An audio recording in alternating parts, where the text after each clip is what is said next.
Harry Potter dans l'école des sorciers. Chapitre 8. Voie 9 3/4. Cela faisait 2 semaines que ces péripéties furent passées. 2 semaines. Harry Potter était depuis de retour au 4, Privet-Drive, dans sa nouvelle chambre au premier étage, que sa tata et son tonton ne lui avaient pas demandé de retourner dans le placard à balai, au bas de l'escalier, car à présent ils avaient peur de lui. L'ambiance dans la maison était particulière désormais. La famille Germaine entière l'évitait, et même son cousin Dudley n'osait plus le taper, avec sa queue en tire-bouchon, toujours aux fesses, que ses parents étaient allés lui faire retirer au sein d'un hôpital supérieur de chirurgie esthétique. C'est peut-être, il se disait à Harry, c'est peut-être parce qu'il avait gagné du muscle. Lui, Harry Potter, grâce à ses dernières pompes exécutées au sol qu'on l'embêtait plus, maintenant. Quoi qu'il en soit, le jeune humain ne sortait pas beaucoup de sa chambre depuis qu'il s'y était installé, devant supporter aléatoirement les ululements nauséeux de sa chouette Edwige, sur qui il jetait des boules de gomme de temps en temps, c'était marrant. Il s'entendait mieux avec les araignées par le jadis en tout cas, mais bon, comme disait un célèbre scientifique, on ne choisit pas où l'on va. Et un autre poète, on n'est pas né sous la même étoile. Les seuls instants où Harry sortait de sa chambre, cependant, c'était pour aller manger des crunchies lors des petits déjeuners de 4 heures. Les 2 semaines suivantes se déroulaient de stricte manière identique à ces 2 précédentes. Harry ne perdait pas un jour sans noter une croix sur son calendrier du mur jusqu'à la date fatidique. Puis ce fut l'instant, le jour du 1er septembre. « Allez, monsieur pas gentil, tu descends à présent, on va t'emmener à la gare pour plus te voir là-bas. » Le ton dans la voix de Vernon Dursley, bien qu'empreint de légers doutes effrayatiques, n'en avait pas pour autant plus perdu de son ampleur d'homme.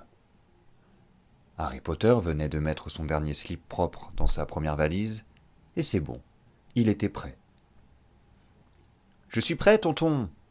cria-t-il de sa chambre pour vers le bas de l'escalier.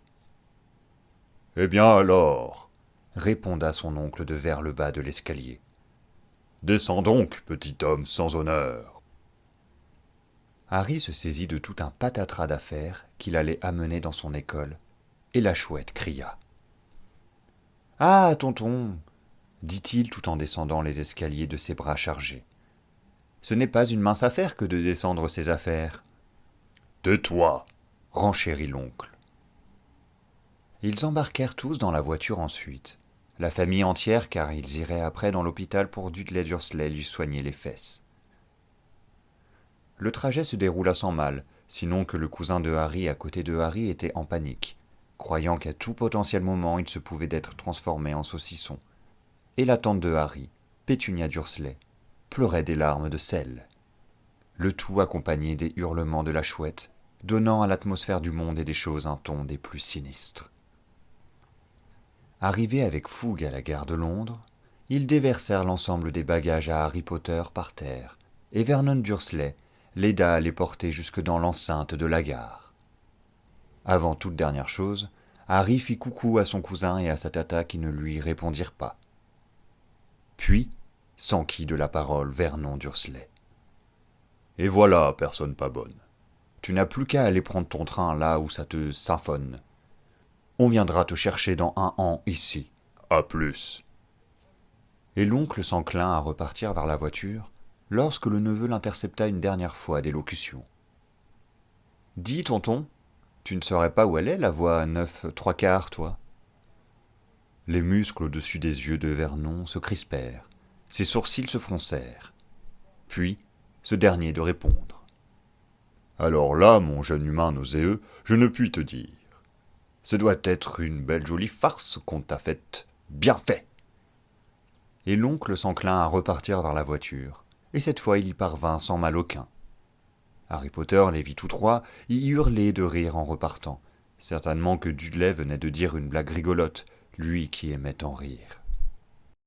Mais cela n'aidait attendamment d'aucune sorte la situation dans laquelle se trouvait Harry Potter. Il se mit à pousser le chariot sur lequel ses affaires étaient empaquetées, et chercha au sein de la gare, sans foi ni loi, les nombres 9, 3 et 4. Sans résultat. En plus, tout le monde de la gare le regardait étrangement, parce que sa chouette, elle faisait beaucoup, beaucoup de bruit. Alors, Harry Potter vit son sauveur, un contrôleur. Il s'empressa d'aller à sa rencontre, et de la sorte lui posa telle question. « Bonjour, cher monsieur gentilhomme, vous qui habitez ici, peut-être pourriez-vous m'aiguiller quant à ma recherche. Je suis en volonté de trouver les quais de la voie 9, 3/4. Sauriez-vous vers quel endroit dus-je me rendre ?» Le contrôleur regarda bien de ses yeux regardeurs Harry Potter, avec son chariot bizarre. Et alors il lui répondit ainsi. « Alors, toi, bon, je vais t'aider. Tu vois le... » Il commença à indiquer les directions avec ses mains. « Chemin qui va par là-bas, après les toilettes. Eh bien, tu le contournes, par la gauche, tu continues tout droit, sur 2 pieds, et c'est pas là du tout. Allez, bonne journée !»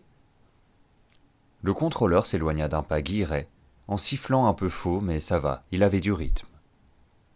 Alors il était bien embêté, Harry Potter, se trouvant ici dans cette gare sans autre indication que pas grand-chose. Mais fier de son sang, il décida de retourner chercher le quai numéro 9. Ce serait déjà un début, on verra après. Et il le trouva. Il avait juste mal regardé avant. Sauf que, miséricorde, après l'épais pilier qui menait au quai numéro 9, il y avait celui qui menait au quai numéro 10. Mais pas, jamais, de 9/3. Harry prit l'initiative d'avancer entre le 9 et le 10, poussant toujours son unique chariot grinçant. Et alors, il tomba sur un groupe d'individus au semblant étrange, qui observaient le mur en dessous du panneau 9, en discutant tous très fort. « Mais maman, je veux y aller aussi, je veux !» disait une petite fille, elle était rousse. « Non, Guinny, tu es trop petite encore, dans 1 an tu verras, tu auras ta lettre et tout !» lui répondit une petite femme dodue comme une poule, elle était rousse aussi. « De toute façon, tu es trop nulle, ils ne voudront jamais de toi à Poudlard !» disait un jeune garçon à la petite fille, il était roux aussi. « Tais-toi, Ron, je te déteste !» lui renvoyait la petite fille, elle était rousse.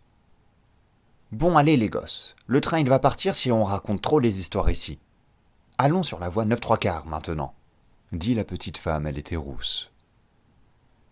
Alors en fait, il y avait dans le groupe 6 personnes. La petite femme, elle était rousse. La petite fille, elle était rousse. Le jeune garçon, il était roux. 2 autres garçons un peu plus grands, ils étaient roux et on aurait dit un miroir entre eux. Un autre garçon un peu plus grand encore, il était roux. Et, fervent amateur de son idole, Hercule Poirot, Harry ne mit que peu de temps à en déduire qu'il s'agissait là d'une famille, frères et sœurs, qui se ressemblaient tous, même la petite fille et la maman. Puis de plus, la chance, il ne faisait aucun doute que ces gaillards et gaillardes disposaient du même objectif critique que le sien. Ça se sentait à vue d'oreille. Harry Potter s'avança vers la famille qui, au passage, on aurait dit elle était très pauvre avec les vêtements sales et troués qu'ils avaient tous sur eux. Le jeune garçon qui ressemblait au même âge que Harry Potter, il avait même un rat mort sur l'épaule, pour dire. « Bonjour, mesdames, messieurs !» s'enquit Harry envers le groupe. « Excusez-moi, je cherche la voie 9/3. Vous savez, vous, où elle est-elle » Tout le groupe de la famille Ils sont roux le regardait à présent. Et c'est la maman qui réponda. « Tu veux dire 9/3, mon garçon. Il ne faut pas oublier le / dans ces moments-là. Et tu tombes à pic. Mes enfants se rendent aussi à Poudlard, regarderont le plus jeune des garçons, ça va être sa première année, comme toi. Hein, Ron, vous pourrez être copains. Il y a juste Guinny, elle a encore 1 an à attendre, donc elle verra ses frères partir et devra rester avec moi à s'ennuyer pour sa dernière année sabbatique, c'est dommage pour elle. Enfin, je te raconte tout ça, mais j'espère au moins que tu n'es pas un indique. » Harry fit non de la tête. Guinny pleurait. Les frères riaient, sauf le plus jeune, Ron, qui il se faisait embêter par ces derniers. La maman reprit envers Harry Potter. « Bon, tu vas voir maintenant ce qu'il faut faire pour y accéder. C'est foncer droit dans le mur, hop, et puis tu y es. Percy, allez, à toi d'abord. » Harry ne voulait pas mourir. Percy, le plus aîné des garçons, se mit alors face au mur, puis entama vers ce dernier une course des plus fluides et des plus rapides que Harry n'avait jamais vues de son vivant. Il devait s'agir là d'un des fameux professionnels de course olympique dont on entend tant souvent parler à la télévision, tous les 4 ans du monde. Puis, lorsque Percy atteignit physiquement le niveau de la solide paroi ferme comme une plaquette de beurre congelée, le garçon disparut. « Fred !» dit la maman à un des 2 garçons qui ressemblait à l'autre. « À toi maintenant !»« Maman, dit Fred. « moi c'est pas Fred, c'est Georges. »« Fred, c'est moi !» dit Georges qui ressemblait à Fred. « Oh, pardon, Georges !» s'excusa la maman. « Eh bien, vas-y, Georges !» Georges se plaça face au mur, mais en fait, c'était pas lui. Alors il dit à sa génitrice. « C'était une plaisanterie, moi c'est Fred en fait. » Et il courut vers le mur pour disparaître, à son tour. De s'être ainsi fait duper par une progéniture vivante provenant de ses propres muqueuses reproductives, la maman de la famille en était folle de rage. Harry, lui, pensait sincèrement que pour parvenir à une telle ressemblance entre 2 êtres, que ça devait relever de la magie. Ensuite, après quoi, c'est Georges qui se rua vers le mur et disparut. Puis la mère de dire à Harry « Bien, maintenant c'est à toi. Nous te suivrons juste après, et vous monterez tous dans le train. » Harry ne voulait pas mourir. Mais le courage formait sa fierté, l'altruisme son fardeau. Il empoigna de ses mains fermes les poignées de son chariot, et, face au mur, prêt à affronter toute adversité, il courut et courut encore. Le mur, il se rapprochait à grande vitesse, de par la vive allure et les jambes puissantes de Harry Potter. Puis, ce fut l'impact. Enfin, ce qui aurait dû être un pacte.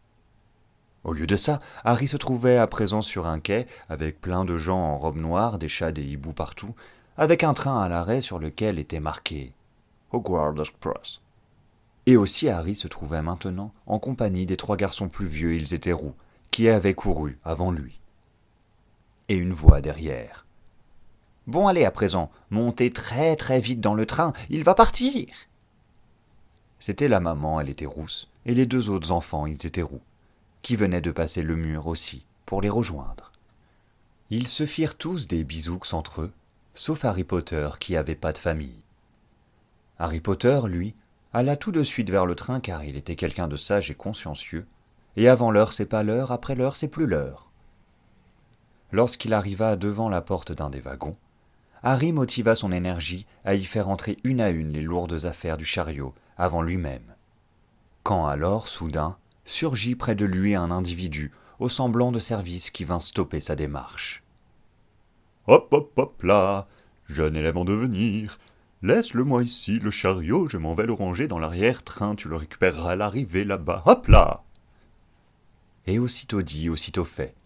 L'individu en service souleva, avec la force de ses bras, la totalité du chariot contenant les affaires de 1000 kilogrammes dessus, sous les hurlements de la chouette en proie au vertige, dans sa cage. Puis, l'individu s'en alla avec tout ça vers l'arrière-train du train, comme il l'avait dit. Harry Potter trouvait cette démarche fort honorable. Ensuite, pied après pied sur marche à suivre, il monta dans le wagon. À l'intérieur se trouvaient plein de jeunes gens qui s'installaient au sein des différents compartiments pour y chahuter, discuter, pourquoi pas faire des bêtises. Harry, pourvu d'une volonté de fer quant à accroître sa culture cognitive, désirait avant toute chose lire durant le voyage, et ainsi chercha un compartiment des plus vides qui puissent être. Chose peu aisée dans un train plein. Il trouva très vite les attentes de son désir, une pièce aux 2 banquettes se faisant face, entièrement vide. Le jeune garçon alla s'asseoir sur l'une d'elles, près de la fenêtre, en y regardant au travers, car il détestait démarrer une quelconque activité dans un train, tandis que celui-ci ne démarrait pas lui-même. C'était sa loi.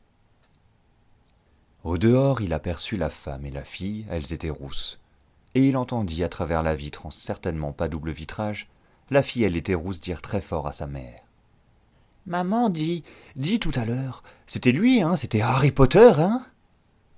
Harry Potter se cacha un peu derrière le rideau car la fille elle était rousse, il était timide de elle et peut-être amoureux un jour, qui sait. La mère elle était rousse répondit à son enfant ces uniques mots. Guinea, on ne parle pas du genre ainsi, il ne s'agit pas d'un animal des cirques, compris? Puis le train se mit à commencer, à démarrer. Pas trop tôt, Pensa Grégor, un père de famille au long cou qui attendait sur le quai que tout ça s'en aille et qu'il puisse enfin rentrer chez lui, voir le dernier épisode paru sur les chaînes câblées de Sexy Students Liverpool Shapes. Harry vit la petite fille, elle était rousse, courir un peu à côté du train qui avançait. Lentement au début, un peu plus vite ensuite, et super rapidement dynamique de feu turbo, enfin. Tandis que c'est bon, c'était parti pour le voyage sur rail, le jeune garçon fouilla dans sa valise à la recherche d'un livre sur la physique quantique qu'il avait oublié de se procurer dans une librairie scientifique. Mais l'individu au semblant de service qui, ayant emmené le chariot ainsi que l'ensemble des affaires de Harry Potter avant que ce dernier ne monte dans le train, voilà qu'il n'avait pas sa valise avec lui dans le compartiment. Ainsi, sa volonté fut vaine et son envie inassouvie. Donc, Harry Potter attendit. Et tandis qu'il attendit, la porte du compartiment s'ouvrit, et le jeune garçon, il était roux qui ressemblait au même âge que Harry Potter, entrit. « Bonjour, » il dit. « Je peux venir m'installer avec toi ici ? Il n'y a plus de place nulle part ailleurs. » Souhaitant en son sein la plus prospère des sérénités, Harry aurait rêvé dire non, mais il dit « oui ». Le jeune garçon, il était roux, illumina son visage de joie et courut s'asseoir face au jeune garçon, il était noir. Capillairement parlant, pour sûr. « Je suis Ron Weazel. Enchanté, et toi ?» Étrange, Harry ne le trouvait pas si gros que ça non plus. Certes un peu moins maigre que lui-même, mais fin malgré tout, et en plus un peu plus grand en taille, ce qui offrait potentiellement de meilleurs résultats avec les nanas. « Moi je suis plutôt maigre et petit pour mon âge, » répondit Harry. Un silence vint hurler l'entièreté de son soûl. Afin de le faire taire, Harry eut la noble idée de parler patronyme. « Je m'appelle Harry, » dit Harry. « Harry Potter, » dit Harry Potter. « Et toi ?» Mais Ron Weazel ne répondit pas, car ses yeux venaient de sortir de leurs orbites et ses dents avaient disparu. Il scanda un large « Waouh !» Puis il poursuit. « Tu es vraiment Harry Potter ? C'est vrai ? Et c'est réaliste que tu as un cicatrice ?» Sans remords et sans complexe, Harry Potter se retira les cheveux du crâne. Ron Weazel aperçut la foudre et mourut. « Waouh, waouh !» fit Ron de sa bouche, encore une fois. « Et toi, c'est comment ?» répéta Harry de sa question d'un peu avant. Ron Weazel déglutit un peu, car il était encore sous le choc, mais il réitéra la représentation de lui-même. « Moi, je m'appelle Ronald, Weazel de nom en famille. Et c'est un nom en famille que tu risques de l'entendre souvent, car tu as vu sur le quai, on est beaucoup dans la famille, et à Poudlard, on est 4, tu verras. Il y a les 2 jumeaux, Fred et George, et le plus grand de nous, Percy. Lui, il est préfet en plus de la maison Gryffondor d'ailleurs. Ils sont tous à Gryffondor. Toute la famille avant eux, c'était à Gryffondor aussi. Mon père, ma mère, mon grand frère Charlie, qui est parti depuis. Et mon autre grand frère, je me souviens plus son nom. Il est parti aussi. J'aimerais bien aller à Gryffondor. C'est là qu'est mon sang de génération en génération. Harry n'y comprenait strictement rien aux histoires de ce type. Il aurait grandement apprécié regarder la pluie dégoulinante de Grande-Bretagne à travers la vitre, en se remémorant les meilleurs instants qu'il avait pu vivre au cirque depuis qu'il était né. Mais, conscient de l'impolitesse que cela susciterait, il décida de feindre le dialogue. « Quel rapport entre ton père, ta mère, tes frères et tes sœurs et un griffon doré ?» demanda-t-il Harry Potter. Ron se racla la gorge pour expliquer. Un glaire se trouvait maintenant dans sa bouche. Il n'eut d'autre choix que de le ravaler en faisant mine de rien, et alors il expliqua. Gryffondor, c'est l'une des 4 maisons de Poudlard. Il y a Gryffondor, Serdaigle, Poufsouffle et Serpentard. Quand on arrive dans la première année, on est tous répartis dans l'une de ces maisons, et on y reste jusqu'à la fin de nos études, voire notre vie entière. Moi, je voudrais aller à Gryffondor, car j'aurais peur de trahir les miens, si j'étais réparti ailleurs. Le pire serait Serpentard, Arburk. Là-bas, ils sont tous vilains. C'est le mal et c'est même là que tu sais qui était pendant ses études. Comme quoi, c'est vraiment une maison de méchants. Des maisons? Des aigles, des serpents, des griffons? Mais décidément, de quoi il parlait là, Ronald? Potter se voyait de plus en plus perdu de tous ces balbutiements étranges, mais désormais qu'était lancée son énergie, c'est décidé. Il ne lâcherait plus l'affaire avant d'en avoir compris tout fin mot nécessaire à la vérité. Harry poursuivit donc ainsi son interrogatoire incisif. « Et tu sais qui? Tu sais qui, de quoi, de comment, de pourquoi? Je veux bien que tu tentes d'introduire en ton dialecte quelconque rapport métaphysique, d'études, des jeux, et pourquoi pas du moi. Mais alors essaye donc d'y manier à bien les concepts, Ronald, car je n'ai là pas très bien compris ton dire. » Mais tandis que de la bouche béante de Ronald Weazel se déversaient moult flots de salive afin qu'il élabore face à l'élu une réponse construite, entra dans le compartiment un jeune être humain au visage lunaire qui pleurait des larmes. Vous n'auriez pas vu mon crapaud, Trevor? Se lamenta le jeune être humain qui s'écroula au sol. J'ai perdu mon crapaud, Trevor, c'est mon ami. Harry Potter fit non de la tête, et en guise de réponse, Ronald Weazel fit oui de la tête, et dit « Non, pardon, on n'a pas vu ton crapaud. »« Je m'appelle Neville Londubat, » dit le jeune être humain au visage lunaire qui pleurait. « Si vous le retrouvez, je me situe dans le compartiment AB, au fond du couloir à gauche. Je vous récompenserai grassement. » Puis Neville Londubat repartit dans les couloirs, errait telle une âme en peine, à la plainte expressive tonitruante. Harry ne comprenait pas très bien l'intérêt de cette nouvelle quête qui venait de leur être soumise. Selon lui, perdre un crapaud se rapprochait plus d'une aubaine que d'un désastre. « Tu as un animal de compagnie, toi » lui demanda Ronald.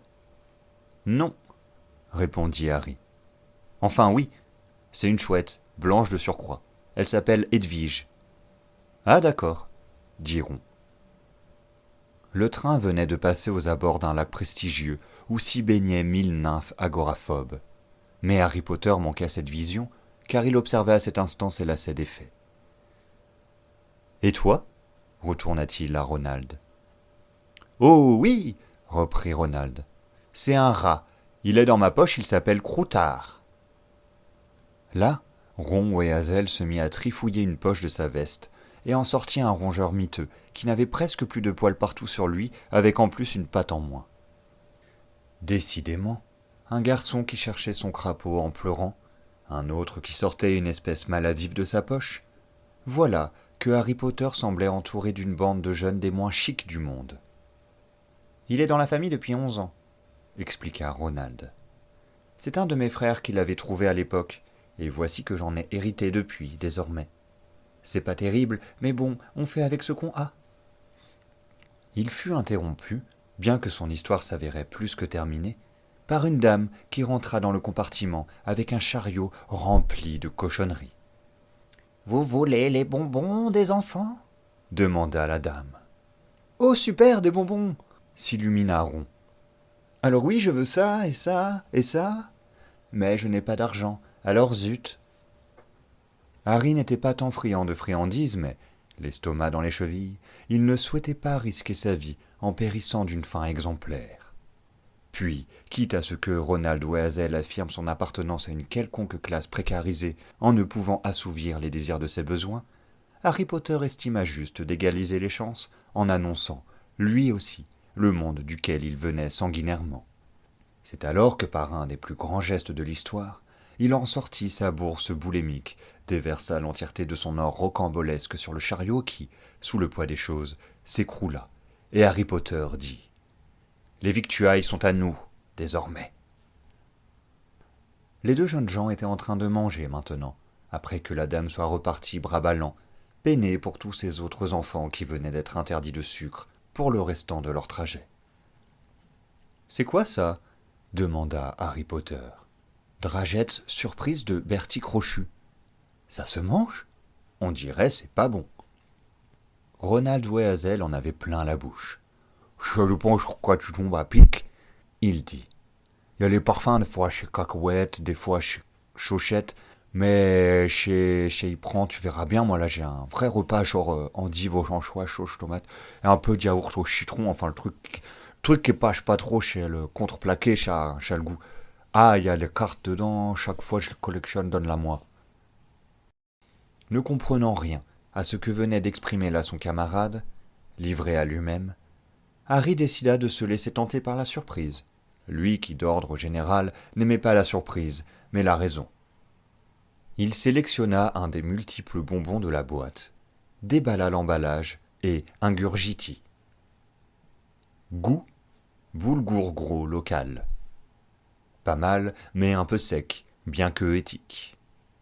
Ensuite Harry Potter trouva, à la suite de sa déglutition, une carte au sein de l'emballage. Il s'en saisit de ses doigts et la regarda. Un vieux monsieur aux lunettes en demi-lune et une très longue barbe grise ou blanche y était représenté. Et puis... Il bouge hurla Harry. Quelle est donc cette technologie? Tu ne croyais tout de même pas qu'il allait attendre là comme ça sans bouger, sans rien faire, hein? Dit Ron. Harry ne crut pas à cette histoire. Tandis que le vieux monsieur sur l'image lui faisait « coucou » de la main en souriant très fort, Potter lut en dessous le nom du protagoniste pictural.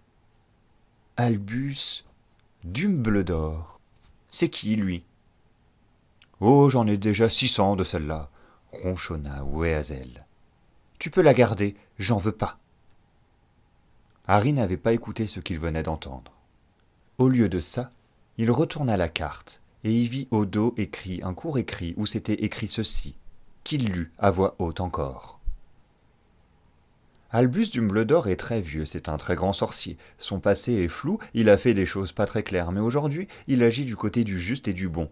Il bosse en duo avec Nicolas Flamel sur la pierre philosophale, mais chut, c'est secret, et c'est le directeur principal de l'école des sorciers de Poudlard.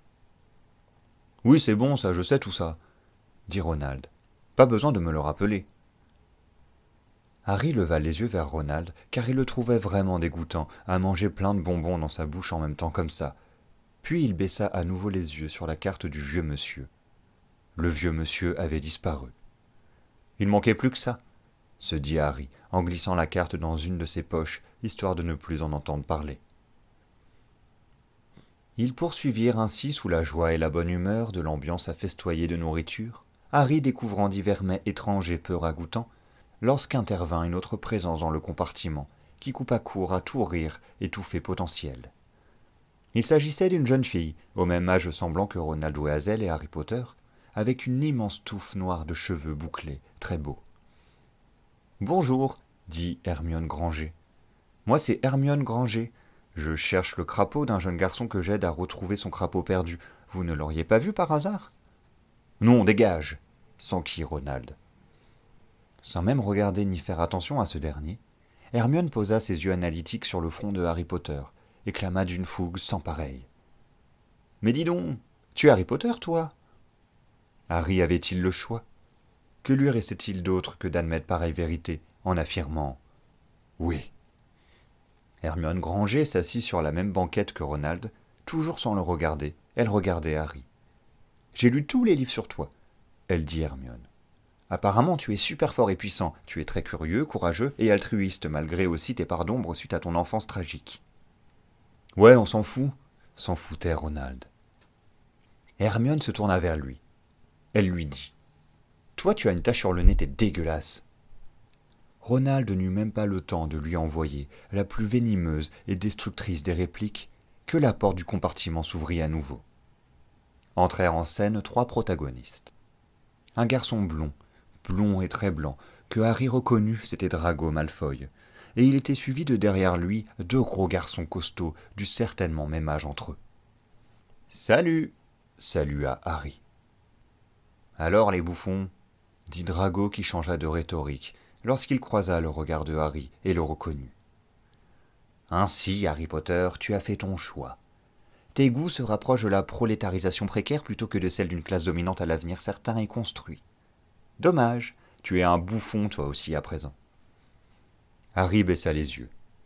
Il venait de louper son ultime chance d'accéder, enfin, à la haute stature des bourgeois gentilshommes. C'est à cet instant de sa vie, ne pouvant plus reculer, que Harry Potter jura sur tout honneur constituant son être qu'il se battrait. Il lutterait du côté des plus pauvres et des plus démunis sur l'entièreté de son existence restante, quitte à y perdre la vie. Il en fit le serment. En attendant, Malfoy se mit à rire et se vanter. « Hé hé, je suis si beau et intelligent. Je vous présente derrière moi, là c'est Vincent Crabbe. » Il montra de sa main le jeune homme musclé au patronyme de Vincent Crabbe. « Et là c'est Grégory Goyle. » Il montra de son autre main le jeune homme musclé au patronyme de Grégory Goyle. « Vous remarquerez leur carrure d'athlète. Agressez-moi et ils vous tueront. » Crabbe et Goyle firent craquer les doigts de leurs poings fermés. Malfoy poursuivit. « Je suis tellement malin et vil que tout à l'heure j'ai réussi à voler le crapaud d'un garçon nul et moche, maintenant il pleure partout comme un bébé mort. » Tout en riant, suivi par ses deux acolytes qui riaient aussi mais un peu plus fort, eux, Drago sortit un crapaud pas beau de sa poche, tandis qu'ils riaient tous trois à la fois. « Rendez-le » s'insurgea Hermione Granger en se levant sur ses gonds.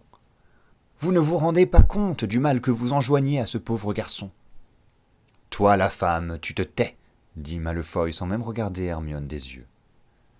Suite à sa récente promesse, ainsi qu'à un certain style de construction dialectique adverse qu'il ne respectait guère, Harry Potter désira se lever à son tour et faire comprendre par les actes et les mots aux trois méchants jeunes hommes qu'on ne naît pas femme, on le devient.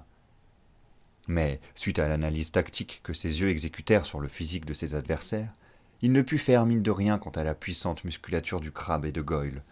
Ainsi sa raison stratégique s'exprima en lui, et il resta assis, prêt à l'action de ne rien entreprendre. Le regard d'un gourmand goulu affirmé, celui de Drago Malfoy se posa soudainement sur tous les sachets de bonbons divers et variés, qui traînaient çà et là le long du compartiment. Derrière lui, les langues de Vincent et Grégory léchèrent leurs babines respectives. « Ah là là !» s'exclama Drago, ravi. « Merci beaucoup pour toutes ces victuailles dont nous allons tout manger à l'instinct. » Ronald Weasley se leva à son tour. « Et Patouche, c'est nos bonbons ?» Crabbe et Goyle se préparaient les poings à frapper. Harry Potter n'avait plus faim de toute manière. « Aïe !» hurla soudainement Malfoy. Il retira aussitôt une de ses mains qu'il venait de glisser par le désir au-dedans l'un des sachets, le vieux raccroutard accroché par les crocs à ses doigts. Suite à un temps indéterminablement peu long et douloureux, Malfoy finit par faire lâcher le rat de sa pression mortelle, tout en faisant tomber à terre le crapaud par la même occasion. Sans attendre, Hermione Granger ramassa ce dernier avec amour et attention. « Mais vous n'êtes que des porcs !» s'insurgit Drago Malfoy en reculant d'un pas, simiesquement imité par Vincent et Goyle derrière lui. « Des porcs ! Puissent la peste et la maladie se répandre dans vos rangs, que la mort vous trouve et vous anéantisse.